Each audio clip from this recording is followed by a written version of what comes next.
Hello friends, எல்லோரும் எப்படி இருக்கீங்க? இன்றைக்கி நம்ம கம்பு கொழுக்கட்டையை பற்றி தான் எப்படி செய்கிறதுன்னு பார்க்க போகிறோம். இது சிறுதானியத்தில் ஒன்று, ரொம்ப ஹெல்த்தியாகவும் இருக்கும் உடம்புக்கு. அரிசியே நம்ம சேர்க்குறதுக்கு பதிலாக கம்பு சேர்த்தோன்னா ரொம்ப ஹெல்த்தி இம்ப்ரூவ்மெண்ட் உடம்புல இருக்கும். அதுக்காக வேண்டி தான் அந்த கம்பு கொழுக்கட்டையை வச்சு செஞ்சு பார்க்கலான்னு செய்கிறேன் நான். இப்போ கம்பு மாவு ரெடிமேடாக கடையில் கிடைக்கிது. அதில் ஒரு 1/2 கிலோ பேக்கெட் வாங்கிட்டு நம்ம 2 டம்ளர் மட்டும் கம்பு மாவு எடுத்துக்கணும். அதை முதல்ல அதற்கு தேவையான பொருள் என்னென்னு பார்த்திங்கன்னா, வெங்காயம், பூண்டு, மிளகாய், வரமிளகாய், கொஞ்சம் உப்பு, ஜீரகம், மிளகு, கொஞ்சம் பெருங்காயம், கொத்தமல்லி, கருவேப்பிலை, புதினா, கொஞ்சம் எண்ணெய், தேவையான அளவு எண்ணெய். முதல்ல கம்பு மாவை ஒரு 2 டம்ளர் தண்ணி ஹாட் வாட்டர் வச்சு அதில் ஊற்றி கொஞ்சம் நல்லா சூடான பின்னாடி, கொதித்த பின்னாடி கம்பு மாவை கட்டி இல்லாதபடி அதை ஊற்றி கிளறி கொஞ்சம் நேரம் ஊற வைக்கணும். ஊற வச்சதும் அது ஒரு 15 நிமிஷம் ஊற வச்சிட்டோம்னாக்க நல்லா சாஃப்டாகிடும் மாவு. அது நல்லா அப்போயே அதில் பெருங்காயமும் சேர்த்துக்கணும். ரொம்ப குழன்னு தண்ணி ஊற்றாமல் கம்மியான அளவு தண்ணி ஊற்றி அது பெசர்ன மாதிரி அது தண்ணி கலக்கி ஒரு 15 நிமிஷம் மூடி வைக்கணும். அதுக்கப்புறம் ஒரு வாணலியில் நம்ம ரீஃபைண்ட் ஆயில் ஊற்றி கடுகு, கடலைப்பருப்பு, ஜீரகம், மிளகு, வெங்காயம், புதினா, கொத்தமல்லி, வரமிளகாய் எல்லாத்தையும் போட்டு நல்லா தாளிச்சிடணும். தாளித்த பின்னாடி நல்லா பொன்னிறமாக அது வதங்கின பின்னாடி இங்கே நம்ம பெசரி வச்ச மாவை 15 நிமிஷம் ஊறின மாவை அதில் கொட்டி கைவிடாமல் கிளறணும்.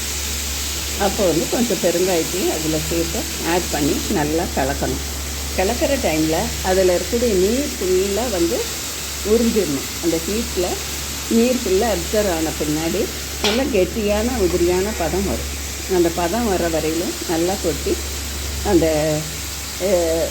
வெங்காயம், இந்த மிக்சடு ஐட்டங்களோடு இதை கொட்டி நல்லா கைவிடாமல் கிளறணும். கிளறினதும் நல்லா கொஞ்சம் லைட்டாக ஒரு ஸ்பூன் தேங்காய் எண்ணெய் சேர்த்துற வேண்டியது. ஒட்டாத பதம் வருதான்னு கையில் தொட்டு பார்த்துக்கணும்.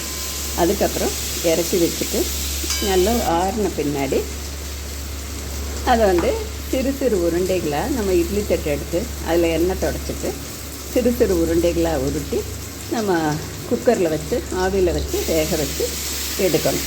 எடுக்கிறப்ப ஒரு நல்ல ஸ்டீம் வந்த பின்னாடி ஒரு நம்ம குக்கர் வெயிட்டு போட்டுட்டு ஆஃப் பண்ணி ஒரு 10 நிமிஷம் கழித்து வச்சுட்டு எடுத்து பார்த்தோம்னா நல்லா வேக வச்ச கம்பு கொழுக்கட்டை ரெடியாக இருக்கும். இது நம்ம ரெகுலராகவும் நம்ம பண்ணலாம். உடலுக்கு ரொம்ப ஹெல்த்தியாக இருக்கும். வீக்லி ஒன்ஸ் நம்ம ஃபுட்டில் இதை சேர்த்துக்கலாம்.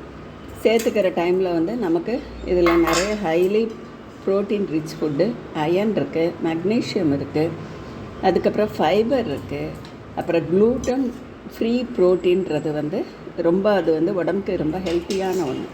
அதுவும் இதில் இருக்குது. அதனால் நார்ச்சத்து நிறைஞ்சிருக்குது. நம்ம ரெகுலராக அந்த அரிசியே யூஸ் பண்ணிவிட்டு நம்ம சுகரை ஜாஸ்தி பண்ணிக்கிறதுக்கு இந்த மாதிரி ஐட்டங்களை யூஸ் பண்ணுறப்ப ஒரு சேஞ்சாகவும் இருக்கும், நமக்கு உடம்புக்கு ஹெல்த்தியாகவும் இருக்கும். இது 2 அழாக்கு பண்ணுறப்ப ஒரு 20 கொழுக்கட்டை கிடைக்கிது நமக்கு. அது ஒரு 4 பேர் இருக்கிற ஃபேமிலிக்கு நல்லாயிருக்கும். இது தொட்டுக்கிறதுக்கு புதினா சட்னி வச்சுக்கலாம், தேங்காய் சட்னி வச்சுக்கலாம், இல்லைன்னா சாம்பார் யூஸ் பண்ணலாம். இப்போ நான் இங்கே புதினா சட்னி வச்சு சர்வ் பண்ணியிருக்கிறேன். இந்த லாக் பிடிச்சிருந்தால் லைக் பண்ணி, ஷேர் பண்ணி, சப்ஸ்கிரைப் பண்ணுங்கள். தேங்க்ஸ் ஃபார் வாட்சிங். தேங்க்யூ.